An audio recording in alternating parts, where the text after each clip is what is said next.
So, everybody, and good afternoon. And thank you for joining us today for reading What Digital Format Do College Students Prefer? In the webinar, Alexis Copeland of Monterey Peninsula College will discuss the implementation of Kurzweil 3000 and Firefly at his college and share his insights into the data he has collected over the last 3 years and what that data means. Now, Alexis, I'm going to make you the presenter. So while I'm doing that, Okay. go over a few housekeeping items so our guests will be able to participate fully in the webinar. So as I mentioned, we are recording the webinar. A link will be to you in a few days. We, of course, would love to have your questions anytime during the webinar. Since we can hear you, you will have to use the chat window to send your questions. So if you don't see the chat window after Alexis shares his desktop, all you have to do is just go up to the top of your monitor and hover over the green bar that will appear as soon as he shares the desktop. And then you can click on chat. We'll get started in just a moment. And when we get started, I just want to say a few words about Alexis. Okay. So I have a quick question for you. Do you know a gentleman there at Monterey Peninsula by the name of Dennis Hungridge? What was the name? His name is Dennis Hungridge, Hungridge. I offhand. Okay. Is he on Monterey Peninsula? Is he in a relationship with my school? Maybe? All I know is about 10 years ago, he accepted a position there at Monterey Peninsula, and I haven't talked to him since, so I was just curious. Yeah, I'm not sure. Yeah. So Alexis, we're not seeing your desktop. There we are. Now we go. Okay.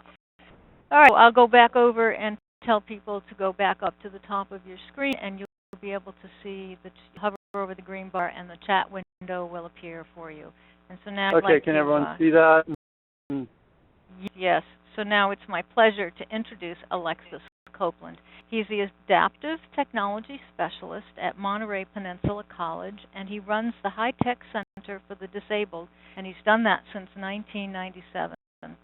He also is an alternate media consultant and adjunct faculty at California State University at Monterey Bay. He was math and computer teacher at Carmel Middle School from 1993 to 1997. He holds 2 bachelor's degrees, one in economics, one in political science from the University of California at Santa Barbara, and a master's degree in special education learning disabilities from Chapman University.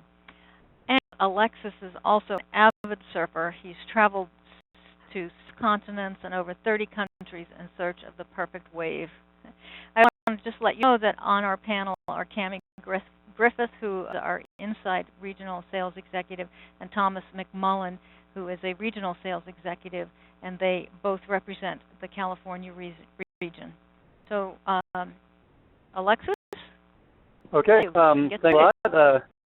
Good afternoon, everyone. This is the first webinar I've ever done, so it'll be interesting. I'm kind of curious how the format works. I'm used to doing my shtick in front of a class, so I can see the reaction. So this goes, okay? Yeah, you got a background on me. I've been at the same school since 1997, and what I want to do is, a lot of times when I go to a conference, I'm always interested to hear kind of what situation, kind of how their school runs, how it compares to mine. I'm at a community college. Go over, first of all, I'll talk a little bit about my school and my program, and then what I actually do within that program. And then I'll talk about how Kurzweil fits into our program and all our classes. Because it'd be different than many situations. Everyone kind of has their own unique situation. I kind of want to just find, and hopefully you'll get something valuable out of this. Okay. So PC, that's our new library that got built a few years back. The numbers on the left-hand side, one of 112 community colleges in California. Established in 1947. 90 programs and certificates at our school. kind of a retirement community, Monterey Peninsula. We have 2,255 full-time students. This is the estimate done in 2011, and it hasn't changed significantly since then. And 9,915. We have a lot of part-time students that come for 1 or 2 classes, folks, Peninsula. So as I go through, you'll see I tried to, like, for example, our website, mpc.edu. And if you do have a website, please give me, I'm on the redesign committee, so we're working on that too. Okay. Our program review, that's a new building, one office in there. So this is an instruction. It usually goes under DSPS, Disabled Student Program Services, in California Community Colleges. We've got 700 students, a little over 700 students in different capacities. Testing center for our students with disabilities, and there's the iTech Center for the Disabled, which I run. Full-time teaching faculty, I'm one of those. Full-time faculty director, one-time counselor, 4 full-time classified staff, and we have a number of part-timers, typical in the California community colleges. You're okay? Every once in a while, there'll be a little blip. So is it possible to move your phone closer to your mouth? I have it right. Yeah, I have it right in my. I just want to make sure that people can hear me. That's better. If you just what you just did now is better. Thank you. Okay. Yeah, I tend to wave it around the air. You know, I'm used to walking around and waving my arms in the air. Okay, so I'll do that. I'll be more conscious of that. Okay. So a little bit about our overall program. Now, what is the High-Tech Center for the Disabled, which consists of 2 computer labs. The Adaptive Computer Technology Lab, which is where I'm at, Computer Assisted Instruction Lab, with the full-time faculty. Kathleen Rosman. We offer 13 classes. Now, this is a little bit different because we've gone with the name Supportive Services and Instruction. We have 13 classes specifically for the disabled, with 14, 18 students each of them. They're full. I have a full-time active PE program. Again, is that's 6 classes of adaptive PE as well. So it's a pretty large program, and we have a large number of students. We do have a website, if you look at the bottom right, htmpc.org.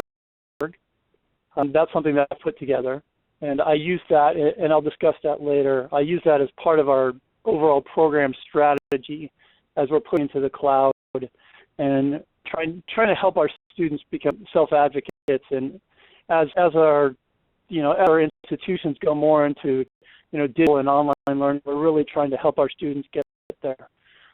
And part of why we're using Kurzweil, as I'll explain later. Okay, so we are actually, I should note, on these 2 labs we have, and they're brand new. I don't think that these labs are new. My lab, I teach classes in computer applications, a couple in math strategies, a reading lab, applications class, word processing, and an open projects lab. In the assisted instruction, it has classes in reading strategies, writing strategies, audio processing, thinking skills and strategies. So we have quite a broad array of classes in 2 labs. On a technical note, we each have 16 computers, and they are Mac Minis that dual boot, both OS X and Windows. So I'm familiar with both operating systems and a variety of software, including the Kurzweil on both the Macintosh and those platforms. Mine's a little different. All of the community colleges have time alternate media specialist. We had a couple of years, and it kind of migrated to one of my other duties. Part of what we use Kurzweil as a strategy. One of my other duties is now I'm responsible for alternate media for the whole campus. into teaching 6 classes. It's a little busy. I have an 8-hour-a-week assistant who helps me with that. A lot of strategies have evolved because anyone who's done alternate media can know how time-consuming it can be. And to stick it in other duties has come up with some time-saving strategies, which hopefully can help some of you. Okay. Let's go. Why we're using Kurzweil. I started in 1997, and at the time we were using Kurzweil. Most of our recordings were coming from the recordings for the blind and deaf. 2007. But in California community colleges, we have something called the High Tech Center Training Unit, which is a source for all our high tech centers for the disabled. And I want to say 108 right now out of the 112 community colleges. So we do have a robust high tech center for the disabled system. The Tech Center Training Unit in Cupertino, and great site. There's a lot of resources there for anyone who's doing alternate media, assistive technology, web accessibility. That's ACTU. That to find it. What they do, they test software and the hardware, and they give us recommendations on assistive technology, alternate media. And so again, I did my tenure at Monterey Peninsula College, and I was using Kurzweil from the get-go, but I wasn't using a lot. That's the screen reader recommendation. And so when we were a media specialist and left and some wasn't funding anymore, that all of a sudden became my responsibility. So here I did, in 2001, that I was actually responsible for that. I only did 4 textbooks and a flatbed scanner. So that means 1 page at a time and just learning it. So imagine that takes a long time. One time I spent hours and hours. It was a good educational process for me. I know a lot about scanning. I know lots about scanning now. Moving on. Which we don't use. Okay. So that's why we've continued to use Kurzweil. Why Kurzweil? First of all, very feature-rich for us. All of the features get used, but many do, and because our campus uses it in a number of different areas, it uses it in my classes, the other class in the High Tech Center for the Disabled, in our English center, it's used in our library, it's used in our basic skills English classes. And for those features, I don't use the basics of Kurzweil in classes. But the English will use more advanced editing features. Reading and writing labs will use more of the advanced features as well. I'm honest, this whole presentation, I'm coming from the technical and the support. I teach fundamental Kurzweil use and support it across the campus. It's successful for us. I'm just trying to kind of show how we've used this as our screen reader. Okay? So the features, it's evolved with us. Originally, we were using standalone licenses, and then evolved to the network licenses, and we're based all on the Kurzweil version 13, which is all web-based, which has been a real bonus for me. I'll get that later. Embrace the mobile and the iPad app, which I did write a grant. I got some iPads in my classroom, and so the students get a chance to experience that as well. Every year, we revisit our screen readers. We take a look at the different options. We look at the support level, and so far it's been no contest, and we're real happy with everything that had a chip with Kurzweil software. And to be honest with you, because I have to support it across campus, I need it to work, and this version has been the most trouble-free out of any of them.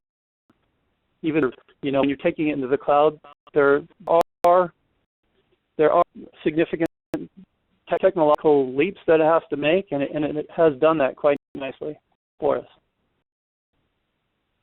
Okay. And 3-year, we did this last year, took a look at all the different screen readers, and decided we upgraded in the web version of Kurzweil, and we've been real happy with it. that. Are there questions, comments? Can you guys all right? We can hear you just fine, and we do have a question. Yes. Cindy would like to know what percentage of the total student body is in the adaptive or assisted instruction courses. Our 700 students, what percentage of the students we service, or the entire study? Total student body. What percentage of the total student body is receiving support through your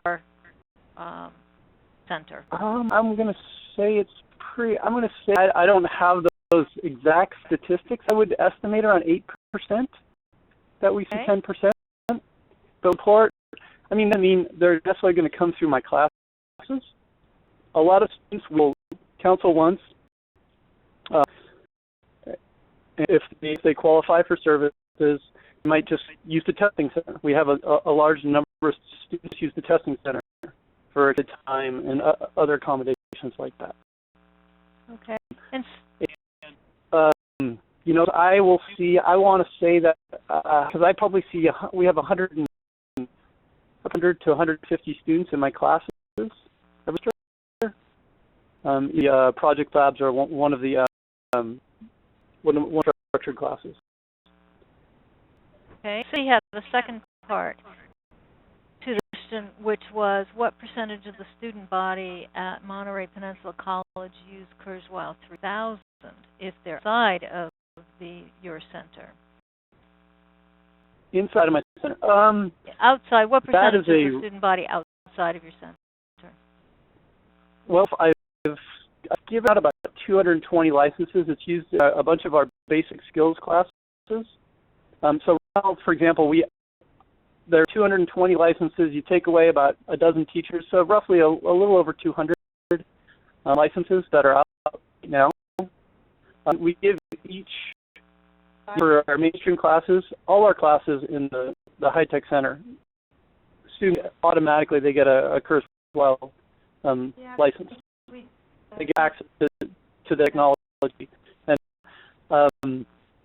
outside in their basic skills classes, and we do it on demand. Any student that wants to use it, you know, where we give out, we have more licenses that we're going to use.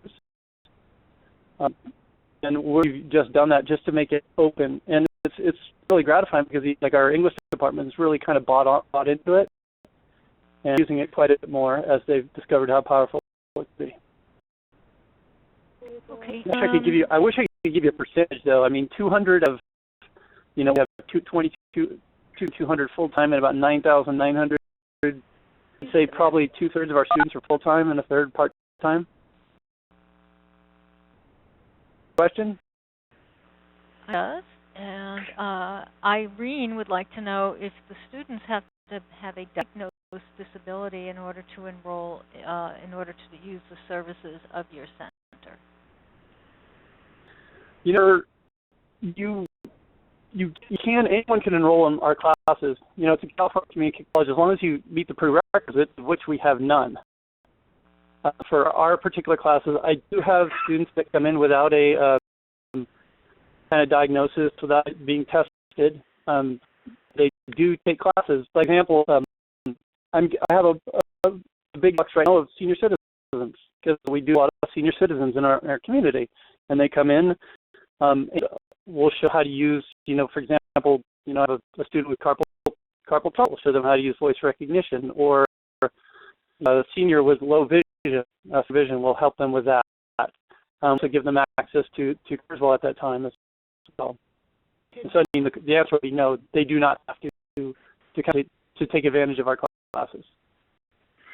Hey, I have a question. Sure.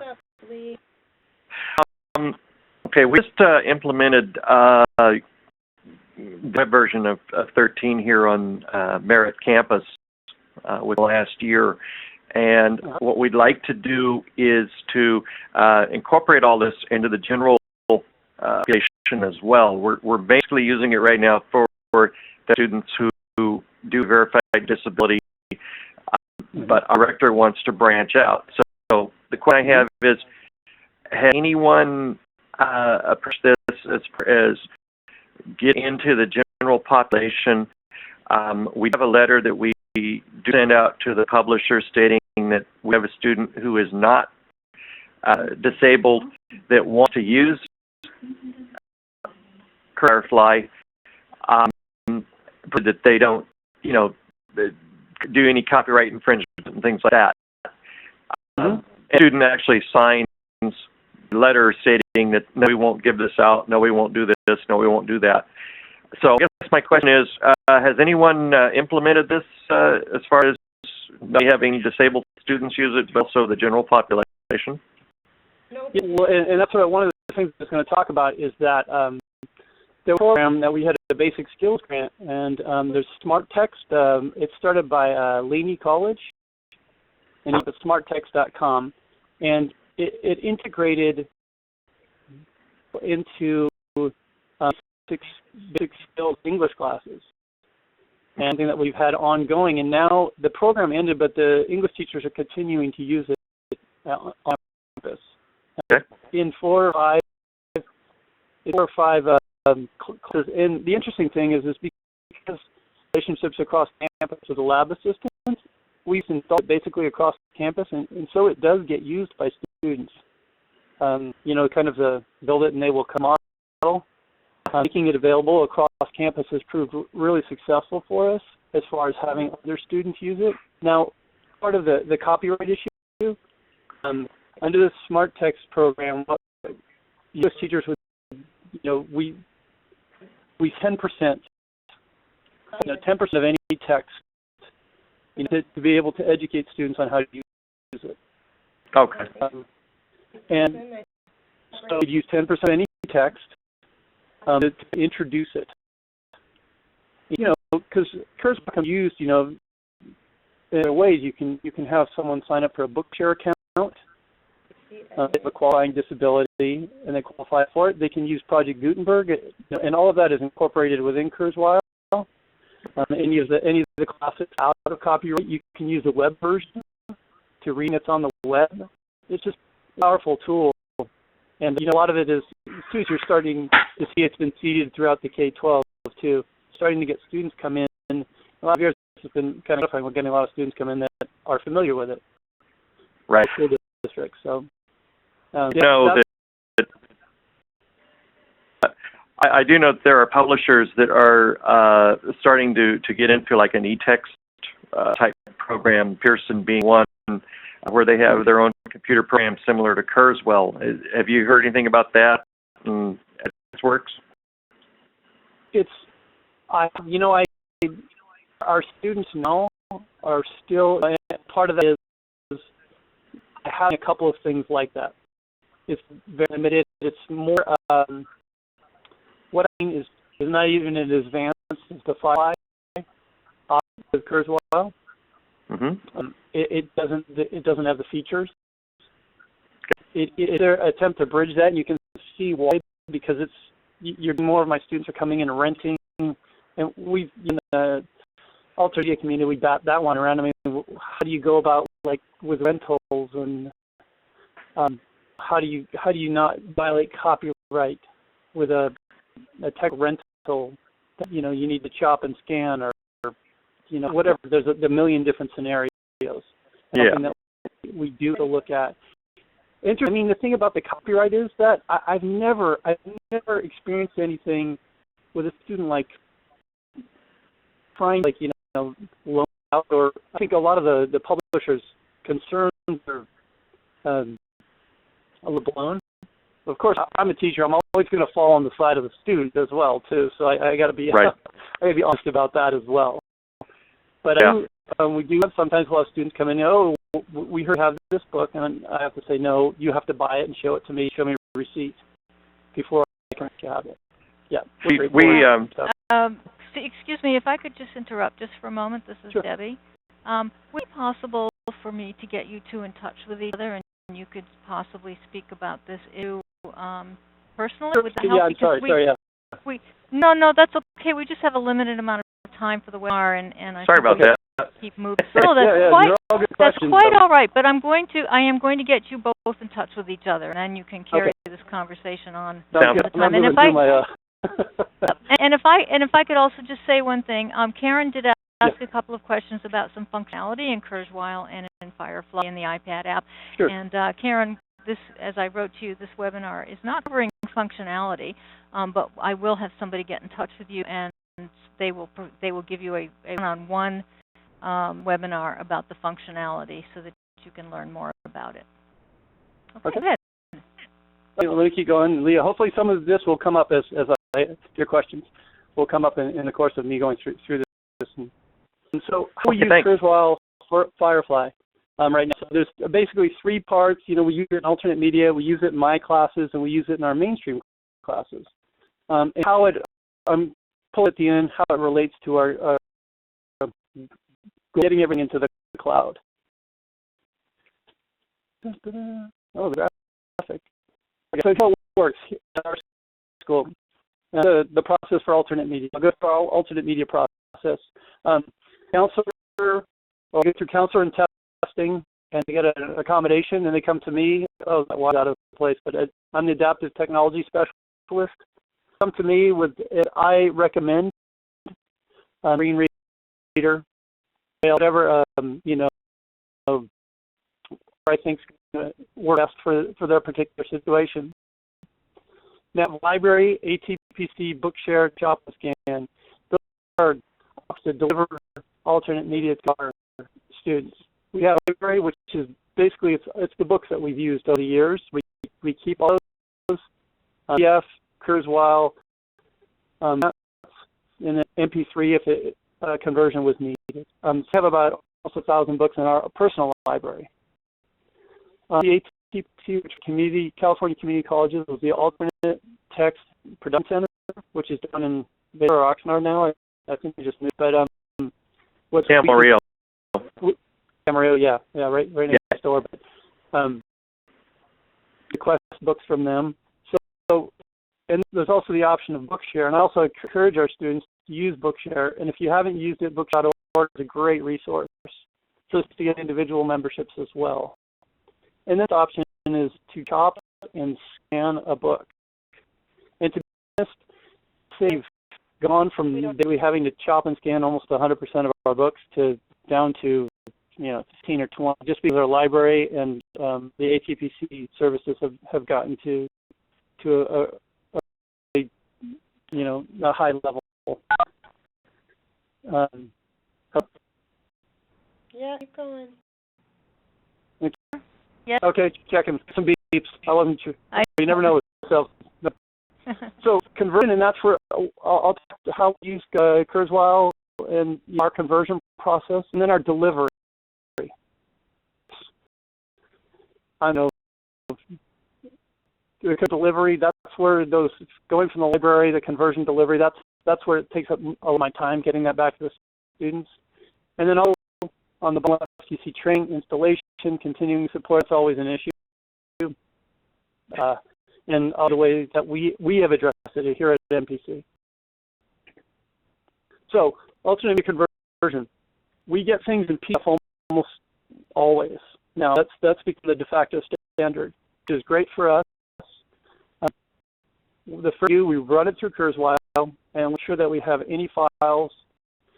We do the OCR, optical character recognition, Kurzweil. So that gives us an Adobe file and a Kurzweil file. Now, the nice thing about version 13 is that they're all quote-unquote professional. So now a student who's really technically proficient, I will just give them the PDF, them do their own conversion at will. Me having to do it every time. Eventually try to get through in our documents at the end of the semester will be in Kurzweil. And then they have the option, or we have the option of, coming to MP3 audio. In case of, say, we have a blind student this last semester, and he liked everything delivered in document format, which was a pretty easy conversion from Adobe Acrobat. Automated processes. If you're familiar with Kurzweil, the automator is a lifesaver. It folder, and you can tell the auditor, and that comes with your Kurzweil installation. It'll take a look and convert any PDF file or TIFF file in there to Kurzweil format and rename it. It's saved my life. I basically will set up a folder, those few weeks of school, up a folder with maybe 100 documents in there. The auditor run all night and do the conversion. And because I have to do bulk scan, you'll see when you start to look at some of the numbers that we're dealing with. So this is statistical overview. Also, this, if anyone's interested too, you can send an email and I can share all of these statistics with you, and presentation with you. It's a Google presentation, and so I can readily. All I need is an email. To take a look, you can see a slow but steady build. At spring 2013, the last one, so 161 internet media requests filled. That is actually a little inaccurate. We did 20 more after, so we had actually 181. And the same kind of percentages. So if you take a look, the percent of Kurzweil has gone from roughly up from about 70 to 90%. So all of our alternate media requests are involve Kurzweil. And they're no higher than 100% when you add them together, because they'll also request Kurzweil, PDF, and MP3. And happily, if we've got it in one, it's very easy for us to use one of our automated processes. Going. We're just trying to parse the data to kind of see how many books people are requesting. It's gone steadily up. You can get one student because it's a relatively small pool that can throw it off. Like I remember we had a student request 12 textbooks one semester. So I was in the fall of 2012. We had more historical data, but I was pretty just to have 3 years, so I've been tracking it this closely. 8 students. See, that has actually dipped at some point, but back up. So we have this last semester, in 2010, between fall 2010 and spring 2013, it's roughly the same, but we're producing more books. The students are using it, are getting out of it, and they want more textbooks. What's happening? That's how I'm reading that data. I don't know what unique student is. Unique student, so we have a student come in, say we processed 180 requests last semester. So it wasn't 180 students. It was, say, we had 65 unique students that, requested on average 2.5 texts each. Duplicated. So we say a request, we count one for each textbook because we have to each textbook takes quite a bit of time. Make sense? What it boils down to is 65 students that requested 185 texts in total. Does it explain it? Yeah. Okay. I closed with 66. Pardon? I closed with 66 people for spring here at Met. Yeah, so I don't know the size of your student body is, but if it's any similar to ours, this is pretty good. Yeah. Alexis, yeah. Yes. Debbie, we've got some questions coming in fast and furious. Is it possible to take a break now, or would you like to finish and then I'll ask you the questions? Yeah, well, if people have questions, I'm happy to answer. Let me just get through the statistics. Just do a couple more, and then I'll, these are just, because it's just a different way of looking at the data. You can tell that blue bar, Kurzweil, PDF, MPC. Students are all times now getting are students who want it in multiple formats. They want a phone, their iPad, their Nook, and they want it for their PC, and that's why we're getting, and giving them multiple formats to give them, more access for more students. Okay, so, and before I talk any more about alternate media, let me explain one thing. If you recall, this is one of my other duties, which I've given 5 hours a week plus an 8-hour-a-week assistant. So here, pull it up. omit it. We omit on request. So that means we concentrate on getting the highest quality scan possible. We do Adobe Acrobat, and then we do OCR and Kurzweil. If it's not happy with their scan, they can, on request, we will go through and edit. And I found that pretty rare. I mean, like last semester out of 180 texts, we had one student who wanted to select portions of her text edited. The scan that we do, we use a Canon 9080C, and that has been it's been accurate. The combination of we have a batch processes set up in Adobe Acrobat to clip files, and then run them through Kurzweil for the OCR, and we get really high quality material. And so we haven't had to edit. We do tests for obvious reasons. They have to be 100%. Okay. And then another question at one point about demographics. We are predominantly LD, which is why we do so much Kurzweil. So most students that we're seeing are predominantly learning disabled. We have very small populations. We have the occasional blind student, 2 or 3 deaf students on campus, so LD, and it's older. We have a population, as is true of the whole campus. Our students are 40 plus as average age. Okay. Did you have some? Okay, now you had some questions for me. I'm going to do my best to lump them together by theme. So, I'm going to go back to when you talk about accessing media through Bookshare and Access Text. To know how many students order books. How many books from us or through Bookshare? Yeah. Probably from you. Well, you say order books, like they come to me with a request for a textbook. I think so, yes. I think that's what she says. That was an old question before the statistics. Yes, it was, Sue, but I never had a chance to ask it. So do you still want that question answered, Sue? Well, it came out of the statistics. We had 65 students who ordered okay. last year. And note that it doesn't also do the scanning for like English in the English classes. I scan those texts, I deliver them to the instructors, and then them with their students. And the 10% on that copyright. Okay. Yeah, anything else? Okay. Yes. So I try to keep up with all of the questions and keep track of them. So sometimes I miss what's going on in the webinar. So forgive if I repeat a question that's already been asked during the webinar. No problem. Okay. Sue also commented while you were talking about digital media that the California State Library has digital books now, and she also, of course, mentioned at the Access Text Network, which you have talked about. Now, that's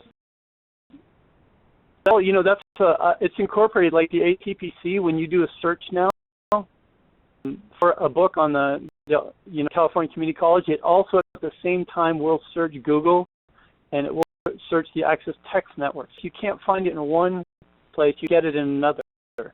In the State University, they use something called CAM, which is kind of like a communal sharing between the campuses. Could also do some work for them as well. And so, a lot of this is, people get together. I mean, a huge library of 1,000 books, and which actually I've shared. I've given a lot of those to Bookshare. I have to scan them so to help see their textbook section. Okay. So Aura would like to know if the Automator does automatic tagging. That was from earlier in the presentation when you were talking about the Upload Automator. Does it do automatic tagging? Automator is what you use in alternate media. I have say I have 10 textbooks. In this folder, I have the PDF files, and I want to convert them to Kurzweil. I set up a folder, I drop those into the folder, I set up the Automator and let it run overnight. What it will do is run all of those through Kurzweil, run the OCR, and name them and save them as the Kurzweil file. And then the utilities that comes with a Kurzweil installation. And that is a godsend because, say, if you have 10 textbooks you want to convert, it used to be you'd have to wait and save each one when it was finished. And now the automator, which is provided by Kurzweil, works great. I can, overnight, we'll recognize 10 textbooks, convert them, and save them in the, course of Kurzweil text names. Didn't do any tagging. That's helped speed our alternate media conversion process. Okay, back again into to your statistics. You have a file format includes other. Can you talk about the file formats that you do lump into other? Into other? Mm-hmm. Well, there's the BRF, which is the Braille. Because we have a use from Bookshare. Text. We have you'll see sometimes a word pad, but you're starting to see you're getting EPUB.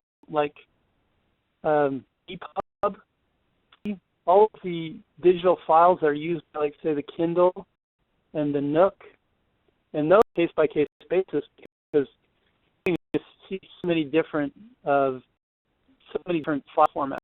Now, there is one program that I do use called Calibre, and it's great for converting between different formats. Like, you can take a PDF, make it a text that's freeware, and take like a Mobi, which is used for Kindle, and you can convert that to text. Use it on what device? Because I have students now who are to me, they want to read something on their phone, their Nook or something. Is a custom solution that we have to come up with to access to that whatever it may be. The other is quite substantial. Let me just say that now, with all the different, because in the Android, and I'm still waiting for Kurzweil to come out with their Android app. That's up, right, Debbie? Yeah. Yeah, right. I'm not privy to all of the product development plans, but we have investigated that. Yes. Because it's everything is. Mm-hmm.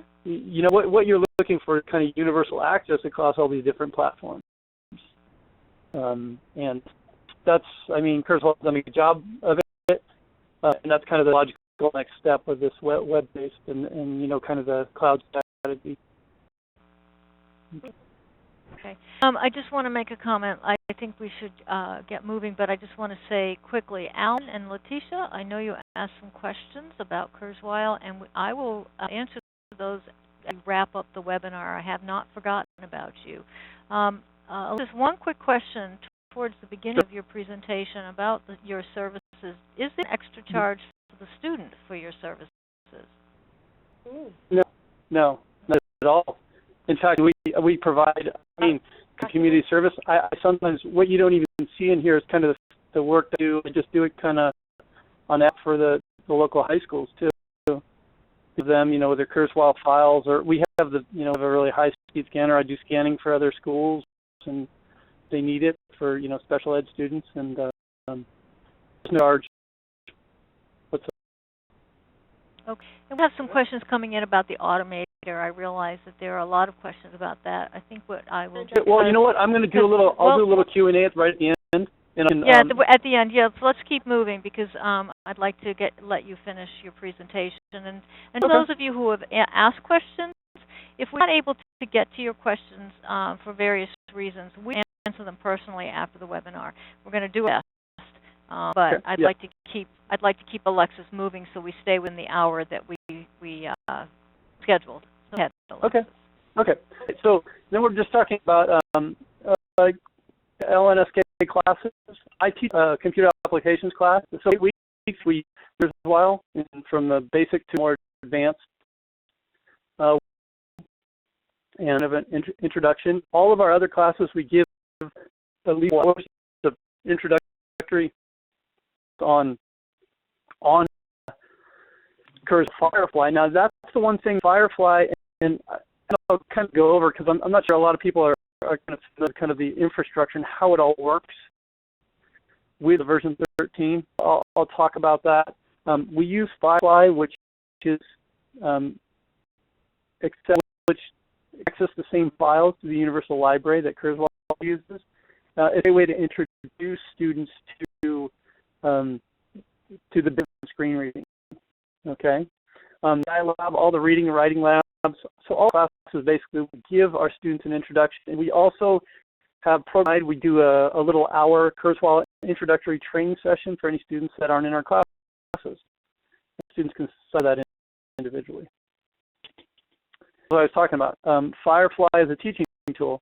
It's screen basics. It's a great way to introduce people to the web apps. The concept of web apps is very confusing for a lot of people. A lot of our students have a hard time, just basically because you're layering your hardware, and then you have your operating system, and then you have your web browser, and that is a program. But then you tell them it's a web app, and they get all confused. So a great way to kind of, a simple way to kind of going not only in screening, but on the basics of web apps. Okay, so it's a great way to introduce them to file acquisition and navigation. Because to be honest with you, a lot of this cloud stuff, what the savings for me is just students lose things because they don't own them, and they're not in any physical media. I'm really discouraging physical media. I'd much rather have students have things in the cloud, so it's all there. Because you lose things. I lose things. Try from that. Okay, MPC mainstream classes. Now, I talk real briefly. Smartxt program, smartxt.com. You see the logo at the bottom. It's a centered approach to learning using multisensory digital strategies. It's out of Lincoln College. It's a great, and it shows kind of their basic skills using Kurzweil, digital strategies. And that's really some ideas, Lee, you were talking about incorporating. There's where you're going to find great ideas for incorporating them in your mainstream classes. We've done, and you notice it says images in the computer labs campus-wide. I've cultivated my relationship with the lab assistants who have labs, and I basically have them put well in all the images, so it's available readily in any of our computer labs, including library and English Center, which is about another 400. So I'd probably say you can get access to Kurzweil across campus, and at least a minimum of 300 or 400. Okay, then let's see. Okay, library center basic skills English classes. Okay, I'm gonna get through. Okay, let's see how we do our licensing. For doing bulk, we have about 221 accounts right now, and that includes a dozen teachers. Is we set it up. We use a naming convention. We use first initial name, and then our institution is MPC for both JDO MPC. We use a password. At Firefly or Kurzweil works right now. You use administration through Firefly. Password. We check all those just to make it easy. We had any problems with security. Everyone can figure out each other's. If they're the two, can figure out someone's account and password, but security hasn't been a problem with it. Okay. Let's see, distribution. Okay, this is how we get the software out to people. Okay. On my website, acpc.org, I have a page, and going up there has a download link and install instructions. So I give that to students, download the Kurzweil software, and the link is a kind of a permanent link, and whenever it gets updated, version 13.18, 13.19, they can click on it and download. It is a big download. It's 1.8 gigabytes flat checked. Students tend, one's online, and they usually have fast enough options.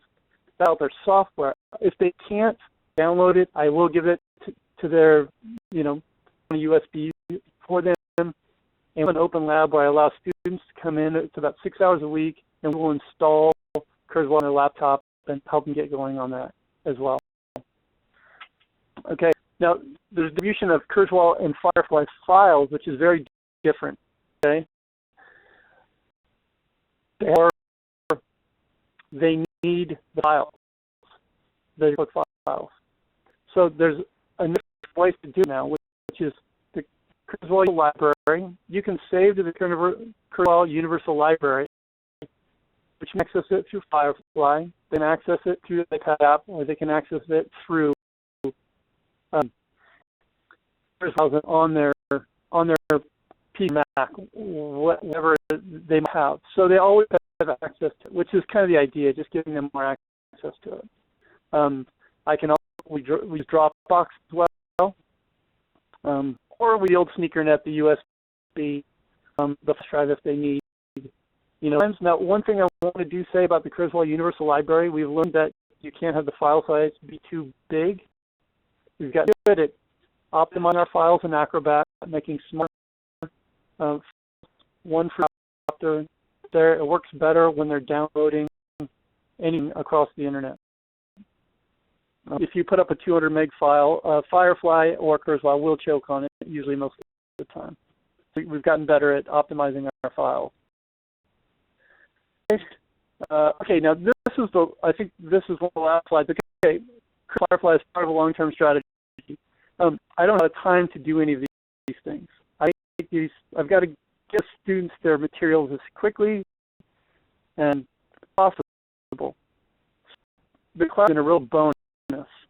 So with say a student who comes in for a textbook, I upload it either to their Kurzweil library and or Dropbox, where I share a folder to them, and it just gives as you can tell, the Universal Library, and if you're not familiar with that concept, I'm happy to talk about it. A location in the cloud, the student can have files, they can use either the desktop app, the web app, or the iPad app, all to get access to the content, to those textbooks. It's a godsend for me. For example, this summer, this was our first week of summer school, I've had students request 15 textbooks. I have not had to see any of them personally. They do it all via email and toss them to Dropbox and their Universal Library. And it's been a bonus because during the summer, I'm a faculty member. I don't teach summer school. It's just doing this on my own time.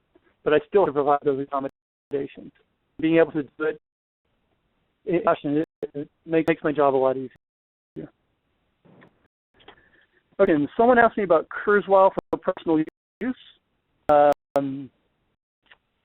Like I talked about before, there's, with Bookshare, I'm using for the web, the word processor.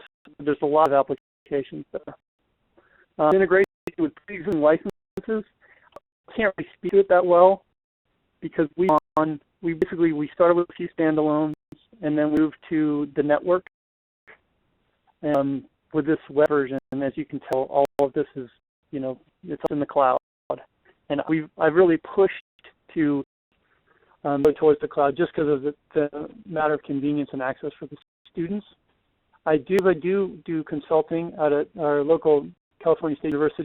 I explore integration with pre-existing licenses, but I can't recommend highly enough any that I feel with school network. Usually have the resources to put towards such a kind of a a unique situation usually. It really occurs well, that's what they're there for, and having them be able to monitor that and having their servers, them do the authentication, which can install the software where they don't have an account, they can't access it. I don't have to worry about that though. That's on Kurzweil's servers, and our content can be on their servers. And they're responsible for backing it up and authenticating, making sure that the student actually does have an account. Are there any other questions? This is the time. Now, Debbie said you had a number of questions. I do. I have a lot of questions. Okay, I'm going to start. We'll go over too. I'm happy. I don't. All right. So Robin asked a question about a program that you were talking about. It was a program that converts files from one format to another, and you said it was freeware. Can you tell Calibre. us what that program was? Calibre. Yeah. Let me, because you guys are looking at my desktop, right? Yeah. So as you're talking, I can type up, okay, Calibre. Can everyone see that? Yes. Calibre is It's a free e-reader. It's great.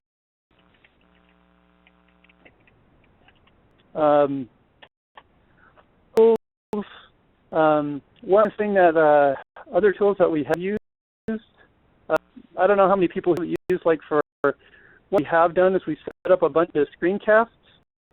I don't know if people are familiar with that. Screencasts that basically records whatever you're talking about. And that's for, like for the Kurzweil class, make a little short video of 2 minutes of you working in Kurzweil showing a feature. And actually a real great program that's called Screencast Static. Horrible name, great software. It's kind of similar to Camtasia or Captivate, but it's really inexpensive. It's like $10 a year. So that's a real valuable tool that I've used with the to do demos for things. Okay, questions? Yes.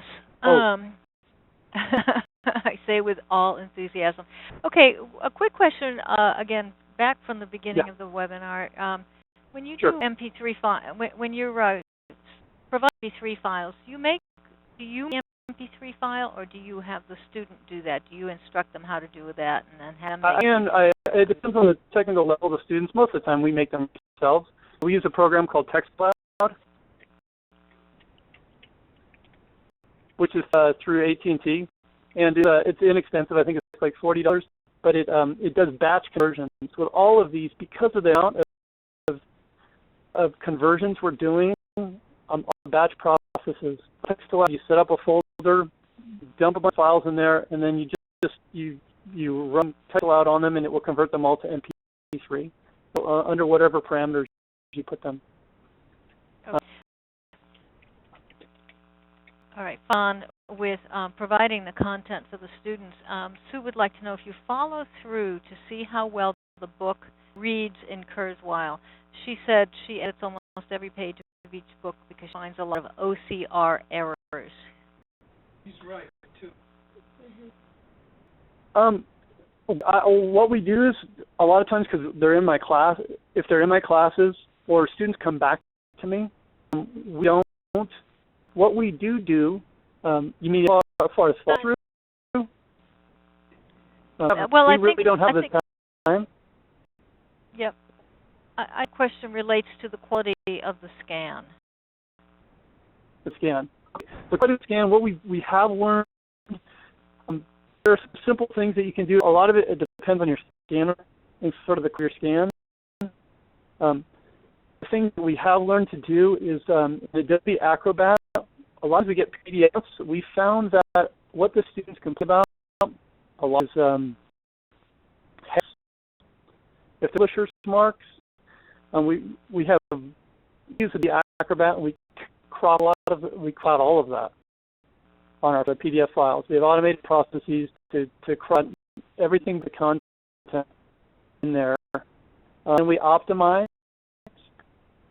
And we get these PDFs, we crop them, optimize them, and then send them through our I said Capture Perfect, which is the Canon software that comes at scanner.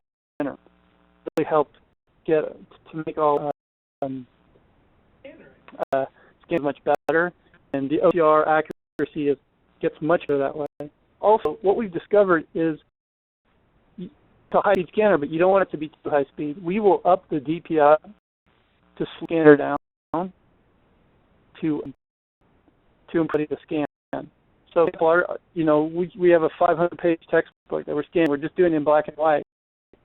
Instead of 300, and it zips so fast, we'll do it in 500, 400.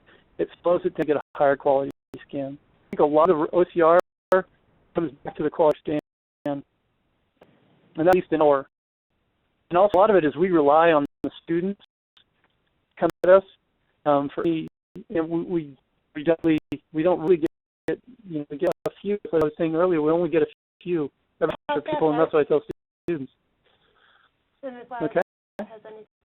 Okay. I did get a couple of questions about the Automator and also about platform that Kurzweil 3000 and Firefly run, and questions about the cost of the software. I'm going to refer those questions to people, sales team, who will get in touch with the people who ask those questions, because Okay. the price the price is pretty much dependent on what your needs are. We do have special pricing for higher education and for Department of Disabled Student Services, but it's better explained. It's better if everybody knows exactly what they're looking for. McMullen. Yes, Thomas. Yes.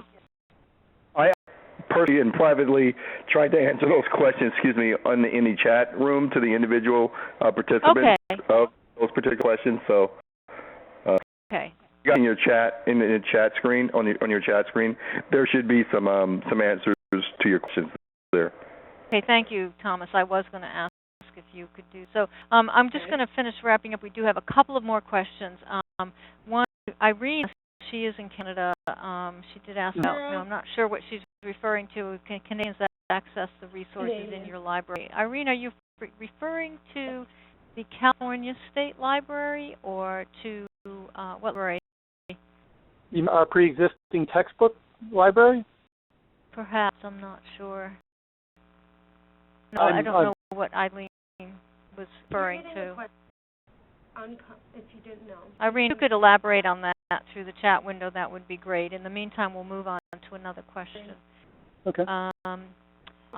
She actually did, Teresa, in terms of testing security issues, have you experienced any problems with students trying to save an exam on the cloud while using Kurzweil 3000? We monitor student testing very diligently for this reason. So have you used Kurzweil 3000 for testing, Alexis, and how you manage it? We do use Kurzweil for testing. You can limit with Kurzweil, you can save it to some testing. For us, it really hasn't been a problem, because what we have done with Kurzweil, with the testing, we are able to block students' access. Once it's been authenticated, we can block students' access to the outside network. At this point, it hasn't been an issue. We've done a few times with Kurzweil where we would authenticate. It will run of the test. It hasn't been a problem. And maybe you can answer that. I don't even know how often does Kurzweil check on the version 13. How do we authenticate? I think an hour, maybe. I can answer that question. Thomas or Cammie, do you know?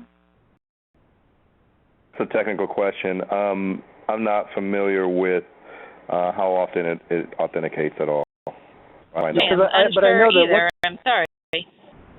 It had a problem for us because we have the student log in and then they do their work and they to a flash drive for in a center. Once they're logged into their test, then we turn the network off. So all I'm save is to their flash drive. Is that it? Well, I think so. I guess so. Okay. Yep. Now, Irene did get back to me about her question about she's in Canada and does she have access to the library, and she was referring to library. She's referring to any library in the United States, either college or public library, and also the Access Text Network. I should know the answer to the Access Text Network because we've done webinars about them, but I'm afraid I don't remember if it's available to Canadian people. I don't know if it's a copyright law. I wouldn't have the faintest idea. A lot of these,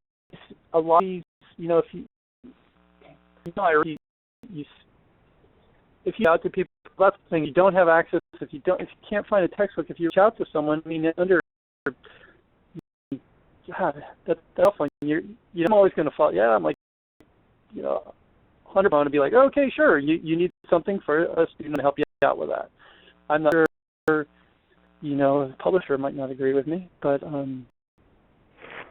you have a student with disability, falls into the great. That's a huge area with anything with educational use. I mean, if you look at Smartxt, that the 10% will use of a textbook, of used textbook, 10% is what they will use. If a student without a disability. I mean, that's pretty much how they came up with that. That is almost a number they picked out of thin air, as far as I can tell. And respect the publisher's rights as well as the student's ability to access the information. So, that's a good question. I don't know, across America, though. I'd be surprised if there wasn't some access somewhere. More definitive answer, I think. Okay. Okay, 3 more questions, and then we are going to have to let everybody go. Referring to the Access Text Network, do you use it? And if you don't, why not? I use it. We have the ATPC, which is the California Community College. They're really great, but they don't have everything. If Monterey doesn't have it, the ATPC doesn't have it, and the Text Network is integrated into our search engine. So if ATPC doesn't have it, almost always Access Text Network does have it. So between the combination of the 3, you can almost always find text. The Text Network a lot of times will the ATPC has a library, and I don't think the Access Text Network, because they're more of a national. California colleges, they tend to use the same textbooks, so almost always we can find them. If we can't, Access Network is dealing with a much larger body of work, so they aren't as quickly, or they don't always have things in their library. They've gotten really good 3 or 4 days to get text access. That's things I want to say about alternate media. That's my absolute emphasis is on speed, and that's decisions we make. We don't have the time to do the editing. Getting material to the students, getting them the first week or 2 is absolutely essential, because these are the students that, any student with a learning disability, one of the biggest problems is, if I get it to them in week 5 or 6, that's, too for them. They need that stuff quickly. Why we come up with this system, that as a means of self-preservation for my own sanity. Moving quickly, besides Dropbox, do you use iDive? iDive? I've used, yes, I've, yeah, all of it's all shared folders, based on shared folders. I gotta be honest, the more people you sign up for Dropbox, as the student signs up for it after I, deliver something to them, then I get another 500 megs. So I was up to about 20 gigabytes of on storage, and then without meaning to, I bought this particular phone, the Samsung S3, about a year ago. And I know it at the time, but they gave you 50 free gigabytes. Now I have 70 gigabytes of cloud storage, and I use it for all kinds of things. And also, Dropbox will, I know of other ones that do it now, but just the cloud storage is just essential for now. Just being able to transmit files to students and to other, people, faculty members, tests, whatever it may be. You can set up, 6 folders, and it has helped me no end. All right, thank you. And one more question, and then we do have to close out. To know if the college helps pay for Kurzweil 3000, or does DSPS pay for all of them? That's an interesting question. It's institutional responsibility, but it basically comes down to it's for us. It's come down to who has the money. We had a basic skill initiative, so there was money there, and they paid for the Kurzweil and 13. But when it comes right down to it, we have to provide that service. So at the end, and basically, we have a relationship across campus with the other groups. So now you have the humanities or English department that uses it now as well. So if they have money, like with the Basic Skills Initiative, and depends. I guess that would be my answer. It all depends on kind of who has the money, as is often true in schools. I'll get my contact info up here. So if you drop me an email, take a look at the website. There's a bunch of Kurzweil things up there and kind of things that I've done in my classroom, and my phone number. If anyone wants to give me a call. Well, great. We have gone way over, but I think it was definitely worthwhile. Alexis, I thank you very much for your time and for your effort in putting this webinar together for us. Everybody who attended, I hope that you came away with some valuable tips and tricks and things that you can apply immediately in your own institutions. We will send out a follow-up email to all of you. It will contain a link to this webinar, and it will also contain Alexis's presentation. He did add some resources at the end, and the presentation will contain those resources so that you can refer to it later. And as always, if you have questions, you may contact me. You should all have my email address, debbie.frobeater@cambiumtech.com, or Alexis. And I thank you all for joining us. Thank you very much. And we are planning one quick before you go. We are planning a series of higher ed webinars beginning in September. We'll have information about those webinars in our follow-up email. Thank you very much, everybody. Thank you. Thank you.